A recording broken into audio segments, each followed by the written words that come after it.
Carrie, and welcome everyone to today's panel discussion on work-based learning. So my name is Dave Pridmore, and I'm a program manager at GRCC for the Future Tech Careers Program. And the Future Tech Careers Program is a 4-year grant period supported by United States Department of Labor and the National Science Foundation, with the primary goal of increasing capacity within the tech talent pipeline over the next 4 years. So we only have 4 years to make a sustainable impact in West Michigan's tech talent pipeline. So with that being said, let me introduce the panelists for today. Our first panelist is Jennifer Champion. She's on the screen here. Jennifer is a senior leader in business development and strategy at Digital Lakes. She launched and scaled a micro internship program connecting students nationwide with Michigan companies, helping give students exposure to the technology-related careers that exist here in Michigan, while building a stronger tech talent pipeline across the state. Thank you, Jennifer. Thank you. Second, we have Sharon Vrind-Robinette. Sharon is the lead digital services talent program specialist at Corewell Health. She develops entry-level talent pipelines for Corewell Health's digital services division. Her work includes internships, apprenticeships, and mentorship programs with a strong focus on access and community partnerships. And last but not least, well, actually, good morning, Sharon. Good afternoon. And last but not least, we have Joe Royston. Joe is the manager of development and software delivery at Fusionary. Joe leads software delivery and team development at Fusionary. With a background in creative media, he brings a unique approach to designing flexible, real-world learning experiences for early career developers. Thank you, Joe, for being here. Yeah. So now let's move into our panel discussion. We want this to be kind of a casual, free-flowing conversation. And so we do have some questions here. I'm actually going to ask our panelists all the same first question to all three. And we'll start with Jennifer. Jennifer, what does your current program consist of? Internships, apprenticeships, and how are they structured? Sure. Thank you, David. And thank you, everybody, for being here and for including us today. So the micro internship program is designed to really help attract and retain talent to companies here in the state of Michigan. And it's an internship program. We take students on a micro internship journey. So each student rotates between 3 different companies throughout the summer. Each rotation is a month long, and they rotate to, like I said, 3 different companies throughout the summer. While they're there, each company is structured a little differently. And so they have the opportunity to experience a variety of technology related careers, everything from IT, cybersecurity, programming, to engineering, to digital marketing, and everything in between, really. I mean, technology is embedded, as we know, into everything we do. The idea is to really give these students an awareness of the careers that exist at companies throughout the state, as well as give companies the opportunity to get access to students who might not otherwise consider their company or even their industry. Thank you, Jennifer. And let's compare and contrast. We'll move on to Sharon. So what does your current program consist of? Internships, apprenticeships, and how are they structured? Currently, we have, well, in my sort of portfolio, we have both internships and apprenticeships, although we're not running an apprentice cohort right now. In terms of internships, it's a paid position that does not have a guarantee of a position, an FTE in the future. However, we have pretty good track record on that. The Office of the CIO, Communications and Development Team, holds the budget, and managers in our digital services area, which is about 2,000 people right now, managers apply to have funds to have an intern on their team. If they are able to get that funding, it comes out of our office, and then they will have an intern on their team. We have both part-time internships during the academic year, full-time during summer. They spend roughly 80% of their time with the team, doing the work of the team and the organization. So supporting our strategy, supporting our mission. And then 20% of their time they spend with a career pathways program. And that is myself and a colleague. And we work on developing professional skills, navigating a large organization, and also having a cohort experience. For our apprenticeship program, if we have a cohort moving, that cohort would be guaranteed a job if they were successful in the apprenticeship program. And it's an apprenticeship is a paid position, as it's an internship. For our apprenticeships so far, we've partnered with a national company who has done the training based on curriculum that meets our needs. We then also partner with West Michigan Center for Arts and Technology, or WMCAT, and they have a good curriculum called Leadership by Design, which we use. And then for 6 months, those students would have gotten full-time training with that national partner in WMCAT, and it would be off-site, 40 hours a week. Then they move to training at work with us. It's been 6 months to a year of that training at work. And then if they're successful, which all of them have been so far, they join our team as a full-time employee. That's great. A follow-up question for you, Sharon. Yes. So, I mean, do you guarantee the students jobs at the end of this, or what is that conversation about?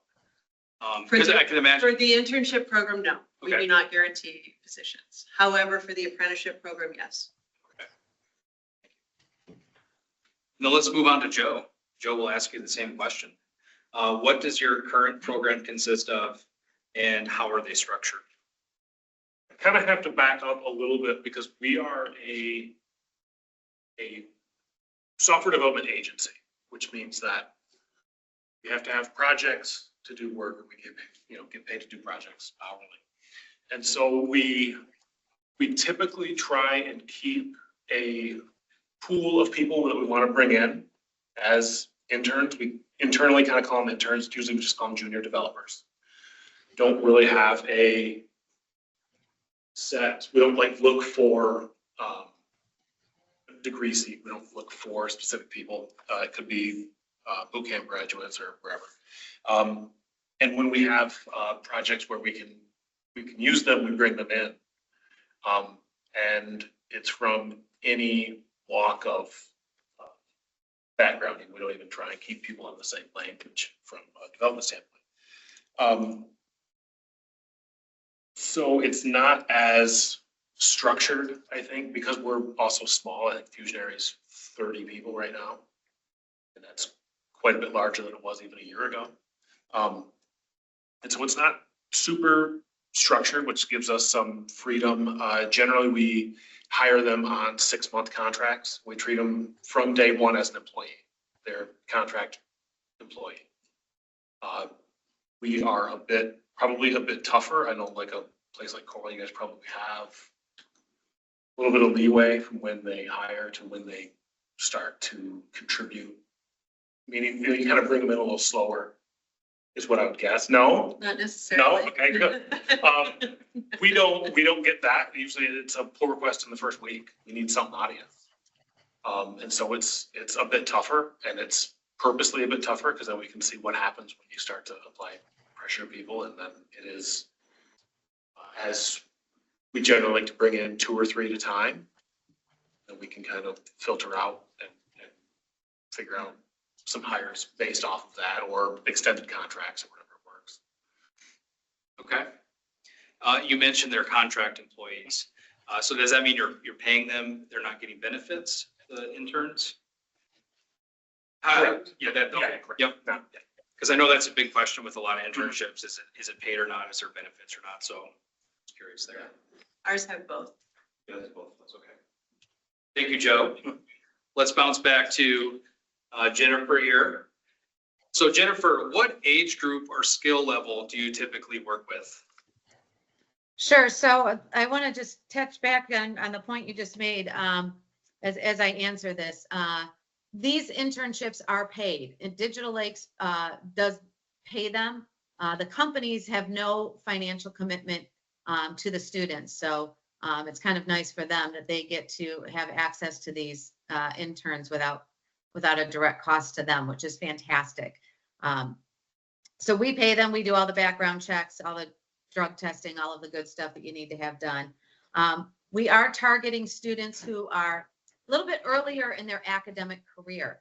So we're targeting students who are graduating high school, going into college in the following fall, college freshmen and college sophomores, as they refer to them, rising juniors. The premise being that these students are still early enough in their academic career that if they get excited about a particular job or career or project that they get exposed to, that they still have time, that they can adjust their majors, they can adjust their coursework to follow that career path. And we've actually seen several students do that after follow-up, as well as companies hiring them to do work for them throughout the school year afterwards, which is kind of exciting. As far as targeting anything else, we just try to make sure that we get a diverse group of students. We are proud to say that we have coming this summer, we have 46% of our students are female, which, as we all know, in STEM fields, especially in technology, that's a challenge, and we're very proud of it. That's great, Jennifer. Move on back to Sharon. So sometimes in internships, they can go poorly, and that's actually a big fear for employers, is like the risk involved with it. So maybe you could talk through, have you ever had a student placement that didn't go well, and what did you learn from that experience? So interns are like every other employee, and sometimes it doesn't go well. The beautiful thing about an internship is that it ends in 14 weeks, right? What we commit to.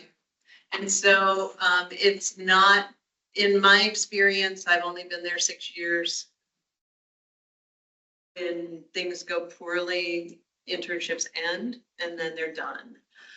So it's not highly dramatic. And then I think it's true though that, and I think it's true that one has to have that expectation that interns are like every employee, and they will take management and they will take supervision.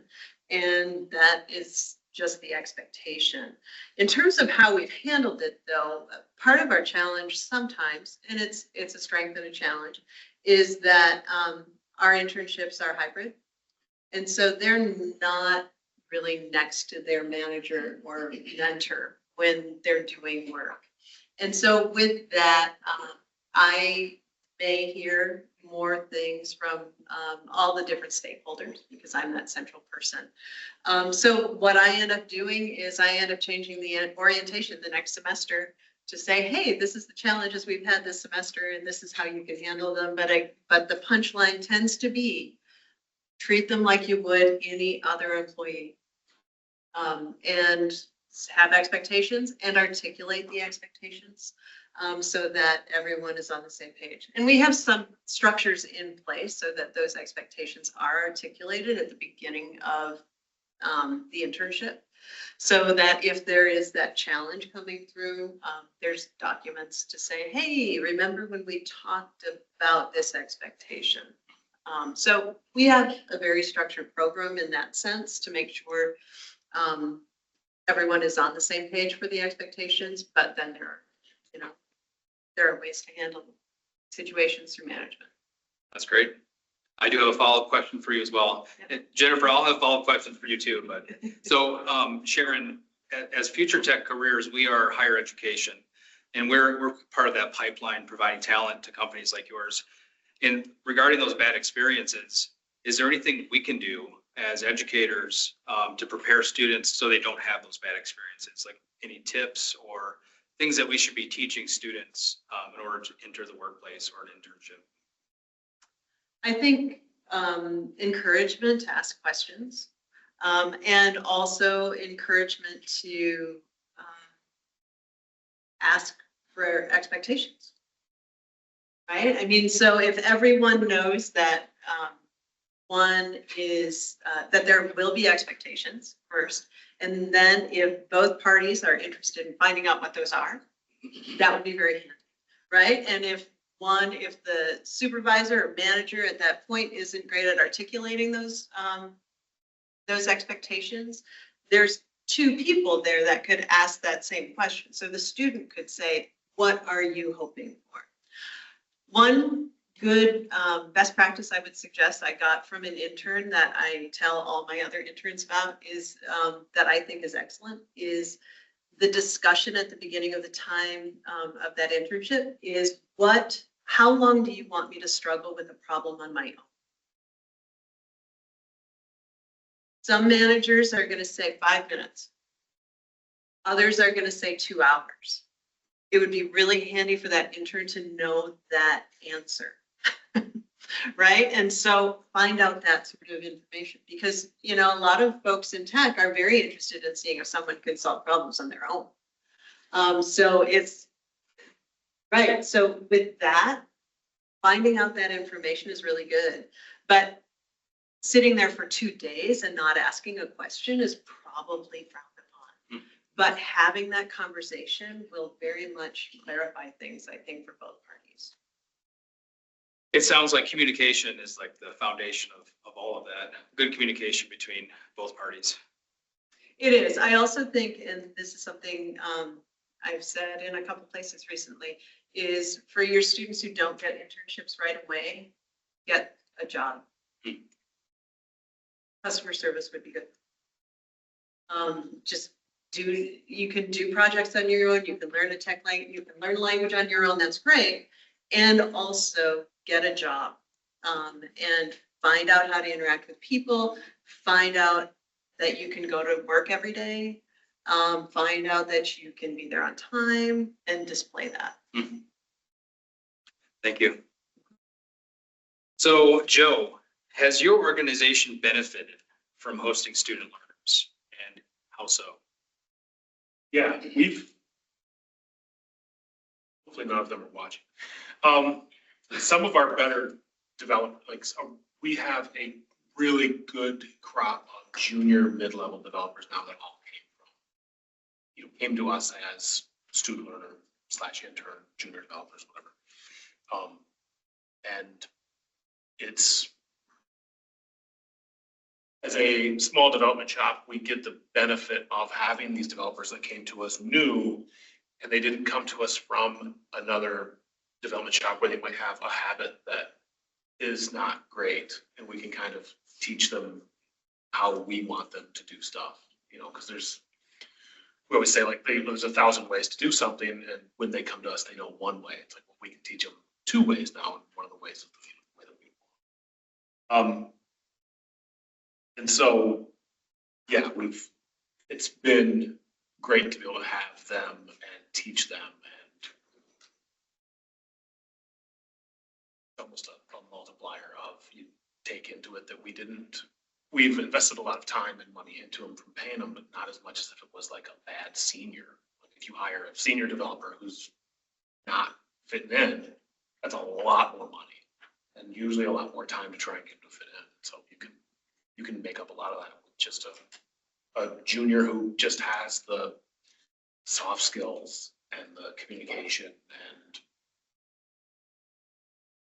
I took a note of a job, a customer service job, because that's where, as an agency, you need to be kind of client facing to some degree. And so it's good to have someone that knows how to deal with people and knows how to deal with angry people because they're paying you and they might not like what you did. And so you have to kind of talk your way out of problems, you know, and so having that background would help. But yeah, we have benefited greatly from running a program with 2 different developers through it. Sounds like internships and work-based learning opportunities are low cost, high reward, or high potential versus like that senior level developer, high cost, relatively little. Because you invest we do 6 month or 3 month contracts at first. Like you put 3 months in, it's like, it doesn't work. It's fine. And you can, we've had some that don't work and they reach back out later to get recommendations. I'm like, oh yeah, he didn't work here, but I can see he would work somewhere else a lot better. Yeah. and it gets their name out. It starts getting their name, for networking purposes, which is where a lot of jobs come, especially in development. Very nice. Thank you, Joe. Jennifer, we'll come back to you. What internal or external challenges did you face while building out your programs? Yeah, so we've had, it's been an exciting journey, I'll tell you that. We are just coming into year 3, so we are still building. But I'd say the biggest challenge we have right now is the fact that we are growing exponentially. We had 24 students our first year with 7 companies. Last year we had 80 students and 15 companies. This year we have 17 companies and we're still placing them. We have over 200 applicants, student applicants. So keeping up with that student demand and trying to give as many students as we possibly can experiences with companies across the state, giving them experiences, some of them for their first time, many of them for their first time in a job. The first year we didn't do an orientation.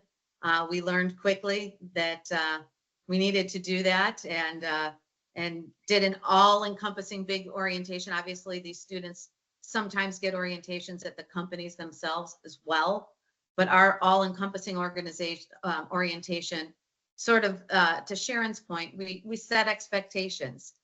We talk about what should they expect? What should they bring to the game? What should they, how should they present themselves to be in the best mode to learn? One of the things we learned this year is we now did that with companies as well this year. We hosted a couple of different webinars as well as an in-person meeting where we talked to the companies about how can you get the best out of this? Because a lot of the companies are saying, well, wait a minute, I already have an internship program, or I already have this. How do I roll this into that?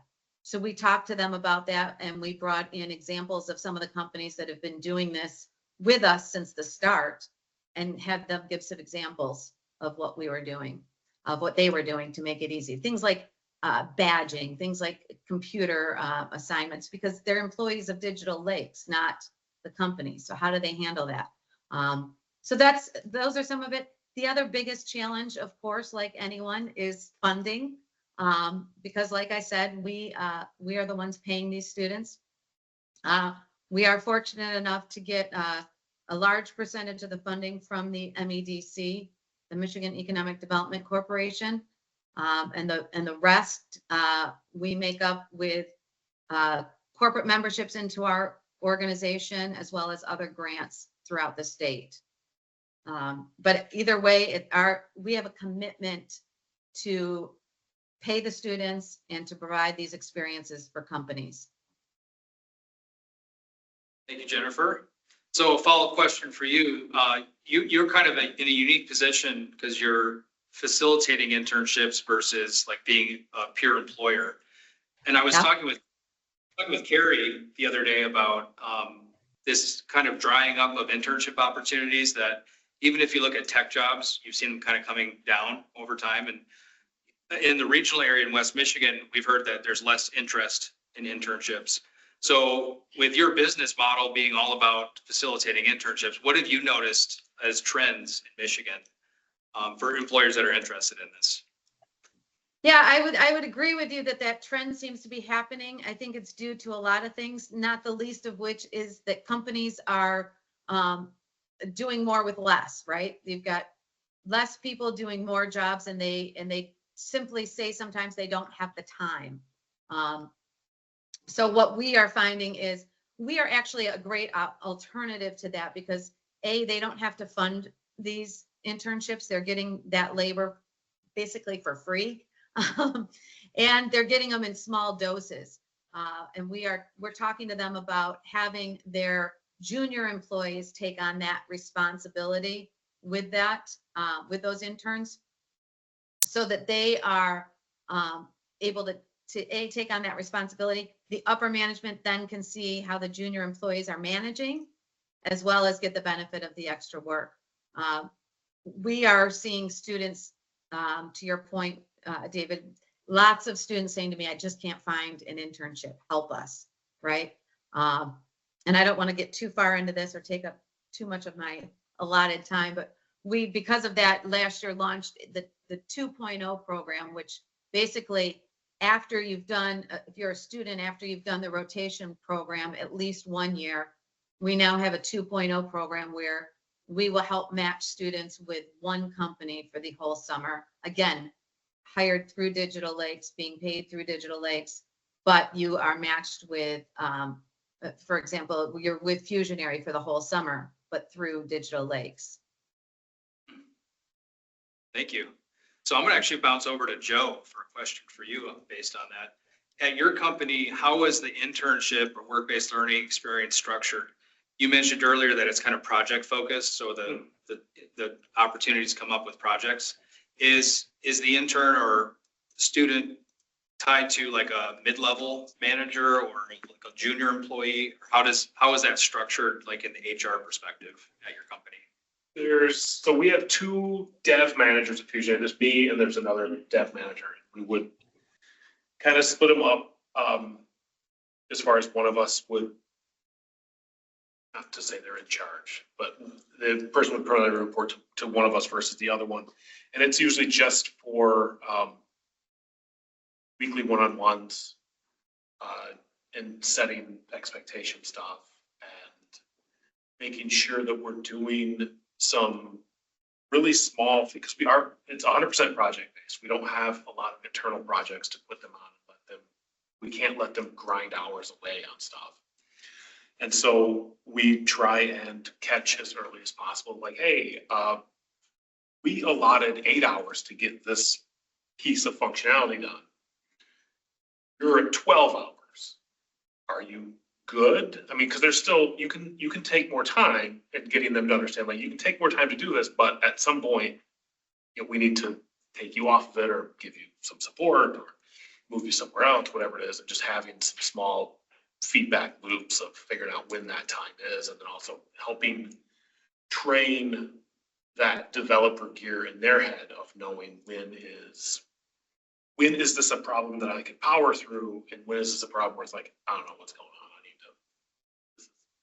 This is beyond me, and helping them learn that. And so we kind of structured that way of like a quasi mentorship or just a mini, as much feedback as possible throughout knowing full well also that both of the dev managers, we both have to be billable also.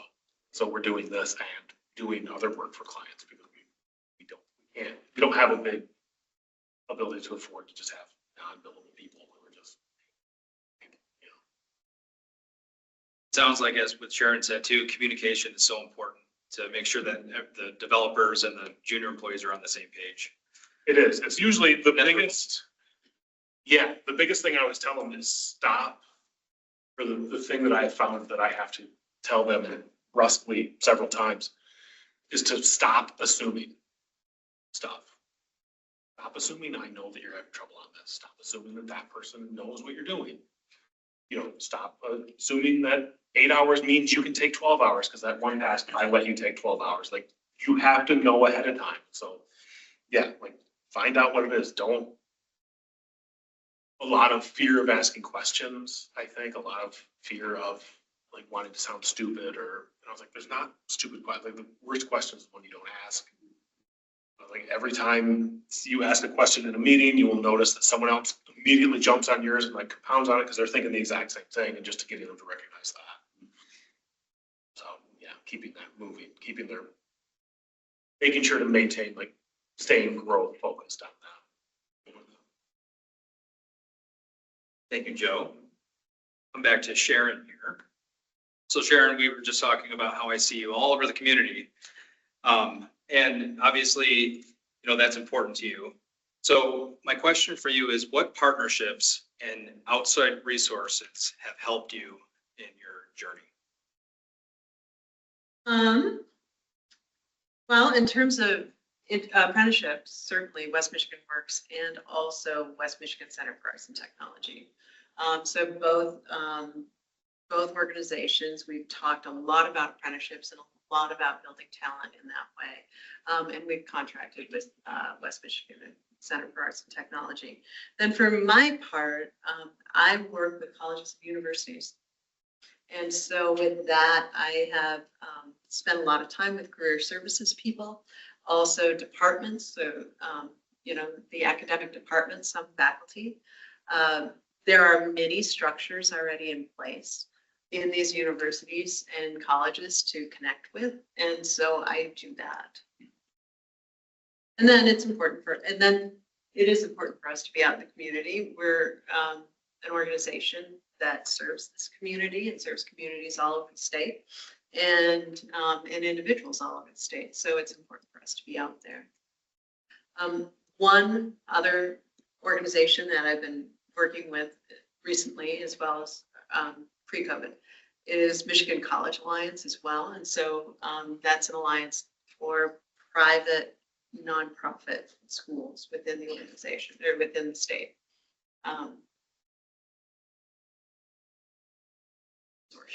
Okay. So coming back to WMCAT, you contract with them and work with them. What are the services that they provide for you? What's the value in that relationship? So the value for that, and Cornwall Health partners with WMCAT significantly. I partner with WMCAT specifically for our digital services apprenticeship program. So it's a much smaller collaboration, but we collaborated with our apprentice cohorts. I find that WMCAT's Leadership by Design curriculum, which is how to be a leader, how to know yourself, how to know your styles, how to connect with others in a professional setting, really matches what we call our behavioral competencies at Cornwall Health. And so how our power skills, soft skills, however you want to look at it, they do a really good job in that, and their partnership is valuable, not only for them as an organization, as a collaborator who invests in our community, but also in terms of that Leadership by Design curriculum. And then I've learned a lot from them as well. So it sounds like soft skills are very important. Absolutely. Yeah. Joe, you know, we mentioned project-based projects essentially. Do you do any soft skill training or coaching like that with your interns? Or would you find value in that?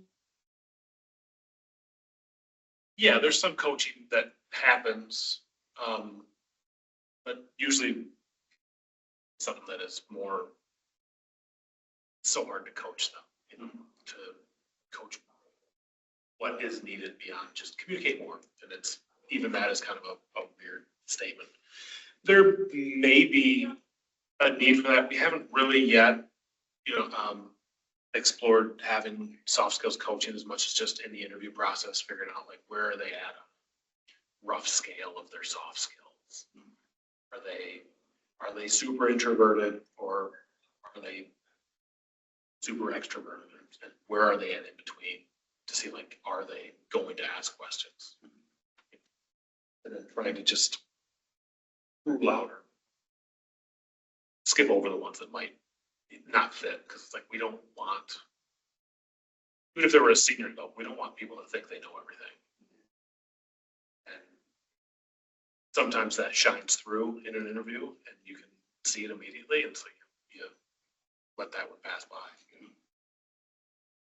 So part of the purpose of this panel today is trying to convince employers and encourage employers to reduce barriers to enter workplace learning opportunities. And so that's why I was kind of asking about soft skills. And ultimately, we think that would integrate into a program. It would need to be part of it. So thank you, Joe. We'll go back to Jennifer. So Jennifer, you work with a lot of employers trying to get these internships. What would you say to employers who believe we don't have time or this model doesn't apply to our business? What would you have to say to that?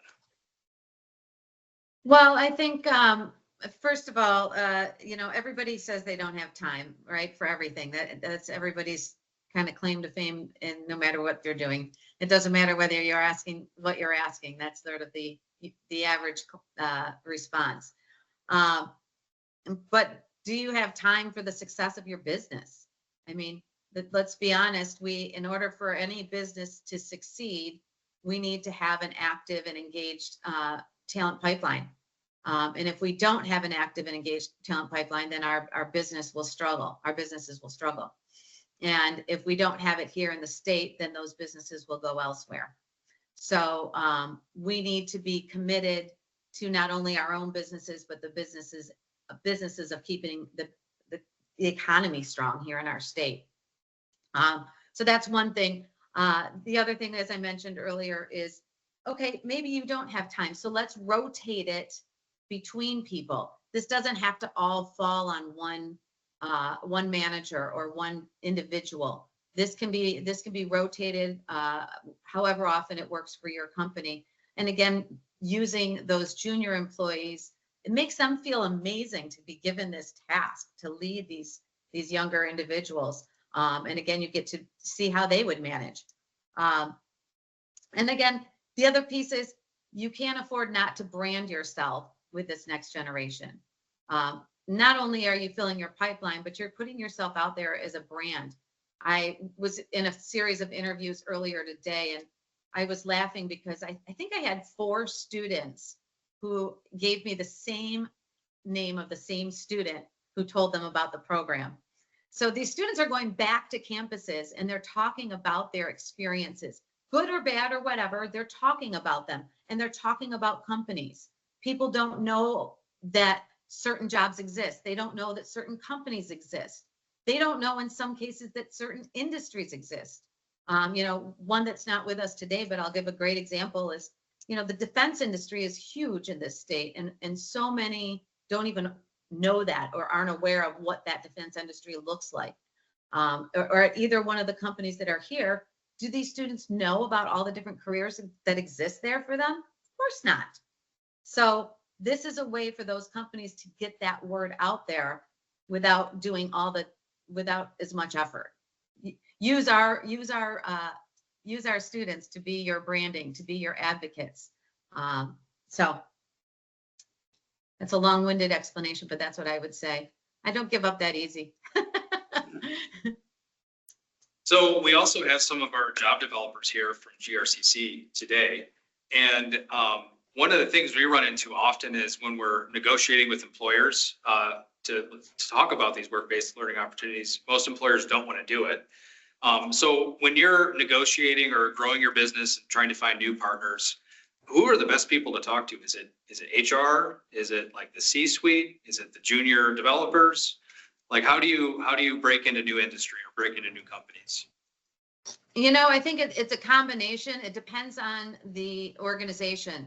I don't think there's a flat answer to that, because some companies, their HR department is more advanced and willing to look at new ways to do things.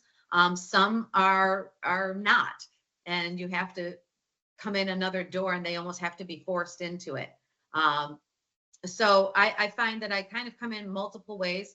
Most of the time, to be quite honest, I like coming in through senior executives, because you'll find that the senior executives are the ones that are most open to the bigger picture of not just growing their own talent pipeline, but the bigger picture of the region and the state, and making sure that company is a community leader. So when we do that, that's where that comes in, and then it trickles down from there. Once these companies get participating just once, they're raising their hands. I have a funny story about one company who only their IT department wanted it the first year. And then the next year, all of a sudden, all these other departments were like, wait, how do we get some of those? They weren't excited about it at first, but then it keeps growing, right? Because all of a sudden they realize the benefit. So that would be my answer to that. I think you have to find your way in differently at every company. It's a lot about relationships. Thank you, Jennifer. So now we'll go to Sharon. So we just came through COVID, or I guess it was years ago now, but there's a whole generation that's entering the workforce right now that didn't have a lot of socialization, or that was at least stunted a little bit. And your program is very robust, has a lot of different components to it. So my question is about mentorship. What is the mentorship experiences structured like in your programs? So each intern has a mentor and a manager. So a dedicated mentor assigned to them from the team that they're on. That exactly as Jennifer has portrayed it, that's actually a great grooming place for a future manager.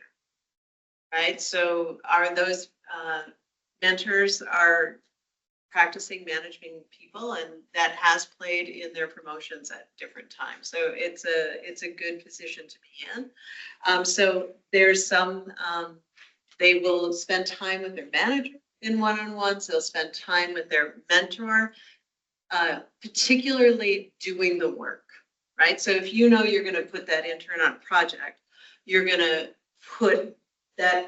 assign someone from that project to mentor that manager, to mentor that intern, so that the manager who does not have time to answer all of those questions, and may not know the answer, to be honest. In some of these teams, it's very large and the manager isn't on every project, right? So that mentor can really help with the day-to-day activities. Then they also have that opportunity to spend 20% of their time with the career pathway staff. And we focus on professional skills a lot. So we will bring things up and say, so if you had this experience, all right, let's unpack this. How would you react? We'll be doing this summer, because we have so many people returning for multiple internships, we have quite extensive curriculum. But this summer, for instance, we'll have HR come in, talk about resume writing and interviewing. We'll have someone else from organizational learning come in and talk about networking. I will do a strengths training exercise with them. We'll do a lot of work. We meet weekly to bolster those professional skills.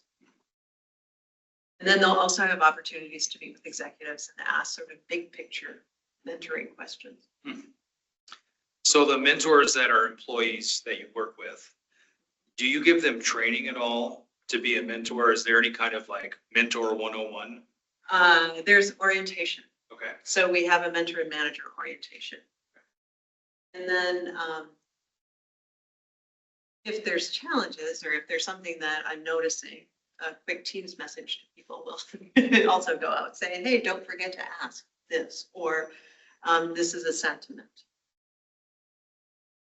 So that's another option. And then we also poll students, right? So there's exit interviews, or an exit survey. There's a reflection time where we meet together and we directly ask, what would you change about the program? What would you change about your mentor experience? What would you change about your manager experience?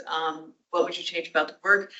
And then, because interns bring in fresh eyes, what would you change about the organization? What do you see that we're missing based on your schooling? So we get that information back from them as well. But our mentors and managers are the first to ask those questions. So they're getting a lot of information and a lot of opportunity to learn as well. That's fantastic.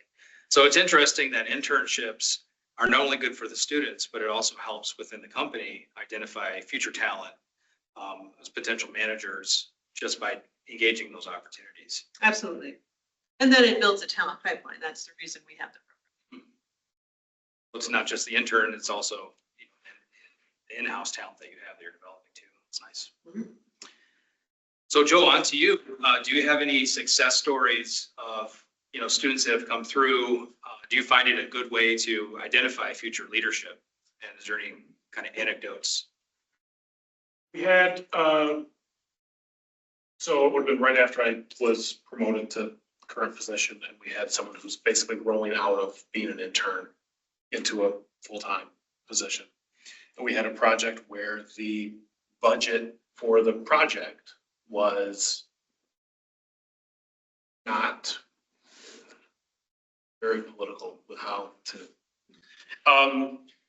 it all lined up where the project size and scope and the strength of this individual, like it was like, hey, this could be his project. and we can give him an intern, one of this newer crop of interns, and see what happens. And knowing that we knew enough about this developer, like he's gonna be fine.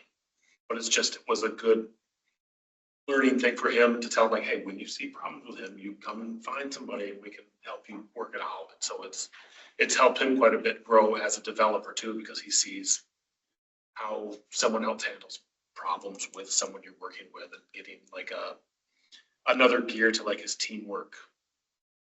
That's not a real natural thing sometimes of leading a team or being in a team. And so helping him flex those muscles or develop that muscle, that gear to help him do it. And it worked out pretty well. And, he's still with us.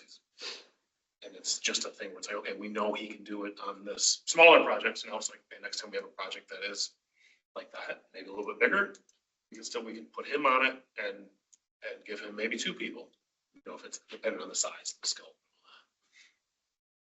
Fantastic. Thank you, Joe. So we are coming up upon the hour. We have about 15 minutes left. And what I'd like to do is just ask a final question. We'll go one more round and then we'll open up to the audience if anybody out here has any questions. So last question for Jennifer. Let's see. What are the biggest challenges? Like if you were sitting in front of an employer saying that, I don't need a work-based learning opportunity, what would be your one pitch, your last pitch to say that this employer needs to have a work-based learning opportunity? What would be my last pitch to the employer? Yeah. Basically, my question to them is, how are you filling your further future pipeline? That's what I want to know. How are you? Yes, I understand that you've got, 5 million applications that are juniors coming into you. How are you filling that pipeline? How can we can help that? We are here to build out your pipeline for you and for the state. And we are here to not only build out the pipeline for the companies in the state, but also give these students access to careers. To me, it's a win-win. So that's the final pitch as far as I'm concerned with the employers. With the students, we don't even need a final pitch. We're trying to keep up with them. Jaron, how about you? What would be your pitch to employers of why work-based learning experiences are so important?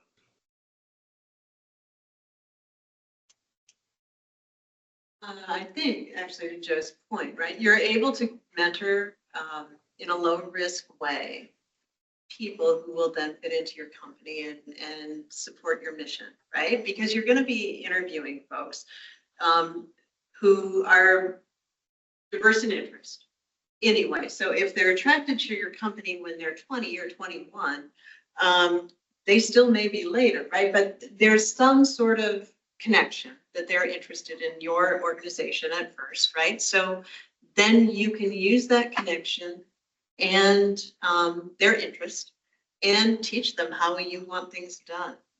So there's great investment and then the return is strong. Our organization right now, 70% of our associate level post-college hires are through our internship and apprenticeship program.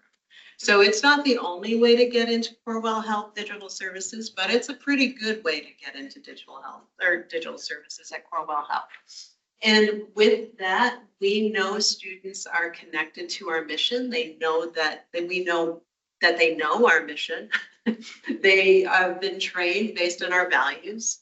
They are interested in growing the relationships that they've already established or have started in that internship. They also have, in an organization the size of Corewell Health, those first 6 weeks, 6 to 12 weeks, it's a lot of learning about, our internal internet, our basics, our HR, that's all done for them. So our interns are producing as interns, even though that's not necessarily why we're hiring them to learn, but they're producing. And then day one, they are set. Whereas any external hire would take 6 to 12 weeks to start producing in that same way. That's incredible. So Joe, final question. I know there's already been 2 answers before you, so what would be your pitch to an employer that's on the fence, not necessarily wanting to figure out if they want to do a work-based learning opportunity or not? If you're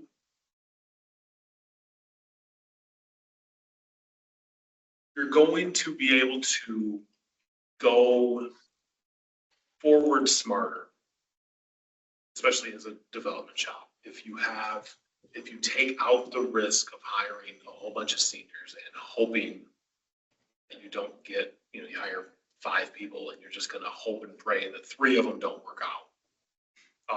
Because you can mitigate a lot of risk by simply starting with someone who might not have a whole lot of skills, but has hunger to do the job. And a lot of times that is about all you need.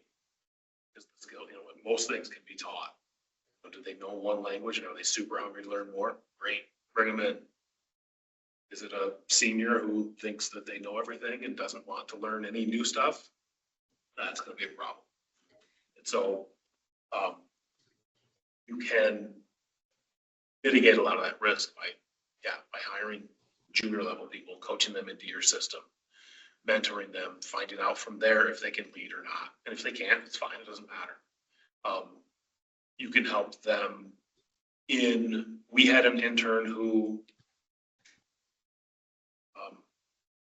any agency knows that project management is terrible to try and find people for, because it's just a hard role. We had an intern who was a software intern, wasn't super into it. He's like, I kind of want to try project management. So we found a project manager that way. So but by that time he had already kind of been brought into our system. And so it just kind of fit naturally. And it's really low risk that way. So I think that's how we've always stuck to it. It's just a lower risk of bringing people in and making them fit. You don't have to make them fit. You can guide them to fit, I guess. That's incredible. So one of the biggest takeaways I've gotten today is that young talent is moldable talent, and it offers a lot of opportunity, that future opportunity. So thank you. So open this up to the crowd here. Does anybody have any questions? Question from John. Hi, this is for Jennifer. And how long does it take to get, let's say, a new employer on board, like to onboard a new employer into your program, that let them know what the expectations are as, to supervise this Digital Lakes intern? So a brand new company comes to you, how long do you take spending time with that? Good question. And I would say that varies by company. I hate to sound so wishy-washy, but it really does. Some companies, they're ready in a week. They're good to go. They're saying, okay, let's jump on board. Let's try this. Here we go. Other companies are wanting a little bit more coaching, a little bit more training on some of the other best practices and whatnot. But I would say overall, if once a company says they're ready to do it, we can get them going rather quickly. Now, that being said, our intern cycle is only in the summers. So they may be ready in September, but they're not going to get going again until the following May. So there is that calendar aspect of it as well. But we've had companies jump in, big companies jump in and be ready in a week. Other companies, like I said, are much more process driven, and they need a little bit more time. Thank you. Other question? Jennifer, are you located here on the west side of the state? Fantastic question. So yes, both. We started in Southeast Michigan 2 years ago. And this year is our first year in West Michigan. We're very excited about that. We got a slew of students. We've been wanting to do this with everyone over there. And we look to continue to grow that. and continue to get that built up. But yes, this is our first year in West Michigan. So bring on the employers, bring on the students. We're ready. Other questions? I have a two-parter for Jennifer and for Joe. Do you guys deal with, we're from the MTech Building Job Training students that go through our program, computer support technicians. Do you guys pull any or accept any students that are certificate-based? I know you got college, you got freshmen, and you got sophomore for college, for degree programs, but do you deal with any students that are certificate-driven? I'll start first. As of right now, no. We are focused on students that are pursuing a degree, whether that's a 2-year degree or 4-year degree. It can vary, but we are focused on students pursuing a degree as of right now. As we continue to grow, I would like to see us expand into that area for different possibilities. I